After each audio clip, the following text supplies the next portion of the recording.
අයිබෝන් ආමක තුළ ඉන්න SL Geek YouTube channel එකකින් ගෙන Java lesson series එකේ 33 වෙනි වීඩියෝ එකත් එක්ක. ඉතින් අපි කලින් වීඩියෝස් වලදී OP ගැන කතා කරා. ඉතින් මේ වෙද්දී අපි අන්තිම new program එක තමයි මේ තියෙන. අපි යම්කිසි object එකක් create කරලා යම්කිසි attribute එකක් access කරා.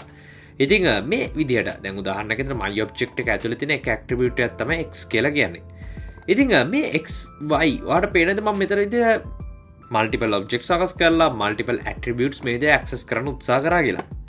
එතකොට මම ඊළඟට කරන්නේ පොඩි වෙනස්කමක් මේක එච්චර ලොකු ලෙසන් එකක් නෙමෙයි මට පුළුවන් මේ තියෙන attributes override කරන්න එහෙම නැත්නම් ඒවා වෙනස් කරන්න මොකද අපි මෙතන use කරන්නේ ප්‍රධාන විදිහට attribute එකක් කරන්න මේක ඇත්තටම එක්තරා විදිහට variable එකක් එතකොට මේක මට පුළුවන් ඕනනම් මෙහෙම කරන්න දැන් උදාහරණයක් විදිහට ඔයගොල්ලෝ දන්නවා මම මේක print කරොත් x එක යටතේ මට හම්බෙන උත්තරේ 2 කියන එක අපි print කරලා බලමු right ඔයාලට වෙනද 2 හැබැයි මට පුළුවන් මේකේ තියෙන value එක වෙනස් කරන්න. මම කරන්නේ සරලයි.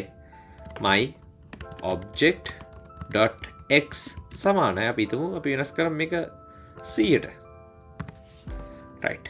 දැන් ආපහු සරයක් මම මේ පේලිය මෙතනින් ඉවත් කරලා මෙතනින් print කරනවා. දැන් අපි බලමු අපිට හම්බෙන උත්තරේ මොකක්ද කියලා. අපිට වෙන CA කියලා හම්බෙනවා. මේ වගේ අපිට attributes modify කරන්න හැකියාව තියෙනවා. නමුත් යම් scenarios වලදී අපිට අවශ්‍ය වෙන්න පුළුවන් සමහරක් විට මේ තියෙන දේවල්, ඒ කියන්නේ main class එකේ අපි define කරන variables, මේ තියෙන attributes මේවෙන් access කරන මේවා override කරන්න බැරි වෙන්න හදන්න ඕන වෙලාවල් එන්න පුළුවන්. මේකට අපි use කරන final කියන keyword එක. final කියන එක ඔයාලට මේ විදිහට ඔයාලට අවශ්‍ය කරන variable එක ඉස්සරහින් type කරන්න විතරයි තියෙන්නේ. දැන් අපි try කරොත් x එක modify කරන්න දැන් අපිට මොකද්ද වෙන්නේ කියලා බලමු. ඔයාලට පේන දෙපට error එකක් හම්බෙනවා. මොකද අපිට තවදුරටත් final කියන keyword එකත් එක්ක තියෙනවා නම් මේක use කරන්න දෙන්නේ නැහැ. හැබැයි අපි සාමාන්‍ය විදිහට මේ වගේ modify නොකර run කරොත් ඔයාලට බලා ගන්න පුළුවන් කිසිම ප්‍රශ්න නැහැ. 2 කියන එක අපිට output වෙන්න ඕනේ සාමාන්‍ය විදිහට. ඒතකොට පේනදී 2 කියන එක output වුණා.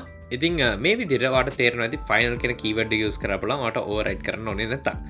ඉතින් මම හිතනවා කෙටි ලෙසන් එකක් වුණා පොඩි idea එකක් එන්න ඇති. ඉතින් දිගටම ඉන්න object oriented programming Java lesson series එකත් එක්ක ඉතින් අපි ඊළඟ වීඩියෝ එකේ තවත් ගොඩක් deep යන බලාපොරොත්තු වෙනවා. ඔයගොල්ලෝ හැමෝටම සුබ දවසක්.